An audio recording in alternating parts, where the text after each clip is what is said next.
Friends of Egerton Ryerson presents A Voice from the Ryersons. My name is Rick Ryerson. I'm incredibly proud to call Egerton Ryerson my great-great-great-uncle. He has been called the founder of public education in Ontario. Truth and reconciliation go hand in hand, and I feel that with respect to my uncle Egerton Ryerson, there's been a very short supply of truth and facts that have led other people to call him anti-Indigenous, to call him the architect of the residential school system. Let me give you, please, a brief background on Egerton Ryerson. He was born in 1803. His forebears immigrated from Holland and arrived in the New World in 1646, living in areas which are now called New York State and New Jersey. Fast forward 130 years to the American Revolution, and the Ryerson family split at that point. Part of the family staying with the United States, the American Revolutionaries. The other part became what they were known as United Empire Loyalists, moved to New Brunswick, and then moved subsequently to Norfolk County, which is on the north shore of Lake Erie. Ryerson, born, as I said, 1803, he lived on his family's farm. His first job was an itinerant preacher for the Methodist religion, subsequently the United Church religion, and he traveled a route through southern Ontario every 4 weeks, either on horseback or on foot, preaching to those who attended his services, whether it be in churches, cabins, schools, whatever the case may be. In 1826, he wanted to connect with the Ojibwe tribe who lived at the Credit Mission, which is now Mississauga. And the way he wanted to connect was to live with them on a full-time basis. He worked with them in their fields. He shared their culture. And just as importantly, he learned their language. And they so respected him that they gave him a native name, the name Cheechak, which meant bird on the wing. This was because Ryerson was constantly on the move among them. Is this the example of somebody who is quoted as being anti-Indigenous? In 1847, George Varden of the Department of Indian Affairs asked Ryerson, who was superintendent of schools, for advice on Native education. Ryerson wrote a note outlining his ideas for what he called, quote, industrial schools, end of quote, for Native use. These schools would teach farming, and like any other school, they would teach reading, writing, and arithmetic. Egerton's idea of teaching the Indigenous people was through an industrial school system. The Indigenous tribes in the 1830s, 40s, 50s found their way of life changing dramatically. There could no longer be nomadic, chasing the game throughout southern Ontario. Settlers were coming in, changing the forests into farmlands. The way of life of the Indigenous people were changing dramatically. With Ryerson and his industrial school, the purpose was to teach the Indigenous people, and the Indigenous people and their chiefs and the settlers wanted to learn practical skills, and languages of the Indigenous people could be used in these schools as well. They were not told you cannot speak your Indigenous language, which subsequently happened in the residential school systems of 1885. Let's talk about what Egerton Ryerson was guilty of.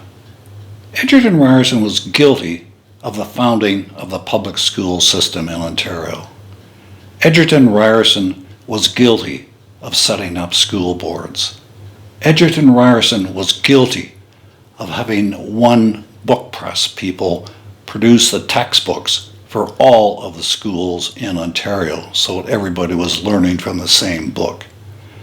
Egerton Ryerson was responsible for the Teachers College. If you're going to have a public school system, you've got to have teachers, and you've got to have teachers that know how to teach. So Egerton Ryerson started the normal school, which morphed into the Ontario's Teacher College, which in turn morphed into or helped establish the Art and Design College of Ontario, the Veterinary College, and the University of Guelph and the Ontario College of Agriculture. Egerton Ryerson was guilty of starting libraries in all the schools throughout Ontario. Egerton Ryerson was guilty of insisting that libraries be set up in the towns. Egerton Ryerson was guilty of founding and being the first president of Victoria College, an affiliate of the University of Toronto. Egerton Ryerson was guilty of assisting the Indigenous people in their land claims and in fishing claims against the settlers that were coming in and encroaching upon their territory. He was guilty of helping them in the farming techniques because he himself was a farmer. He was guilty of promoting Indigenous development wherever it may be. Let's move to Ryerson University. In 2020, Latchme, the president of Ryerson University, was getting pressure from revisionist mobs of students, of professors, and outsiders to take a look at the legacy of Egerton Ryerson. He said, well, I can set up a task force. This task force was called the Standing Strong Task Force, and if I can read from my notes here, its purpose was to hold hearings, collect materials, and report on the life and influence of Egerton Ryerson. I believe the fix was in from the beginning of that task force, that there was no way that Ryerson was going to get a fair hearing. They knew that they wanted a name change, and as we all know, the report came in with a recommendation to change the name of Ryerson University to Toronto Metropolitan University. The two chairs of the Standing Strong Task Force, I feel, were completely biased, as evidenced by their statement after the statue toppled down, that they regret that people who wanted to see the statue come down were not able to see it. They missed it. Oh dear. As we all know, the president of Ryerson University, Latchme, and his board of governors rolled over, and now Ryerson University is called Toronto Metropolitan University. What a generic name.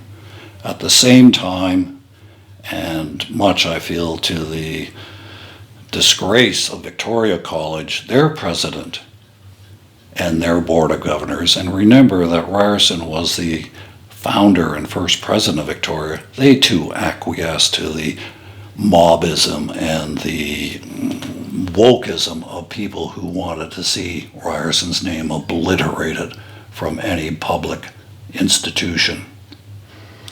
And to top all this, the Standing Strong Task Force did come out after seeing the facts of the Truth and Reconciliation Committee, and they agreed that Ryerson was not the architect of the residential school system. So there you have the Truth and Reconciliation Committee saying no. They have Murray Sinclair, the senator, saying no, Ryerson was not the architect of the residential school system. And even the Standing Strong Task Force people saying, no, he wasn't the architect of the residential school system. It is agreed by all parties that the horrors of the residential school system were beyond belief. And as I said, the issues still go on from generation to generation. Despite the scorched earth policy of the revisionists, also of the Ryerson Standing Strong Task Force, I am so incredibly proud to be a descendant of Egerton Ryerson, who was the founder of the public school education system in Canada, or as it was known there, Canada West. Thanks for listening.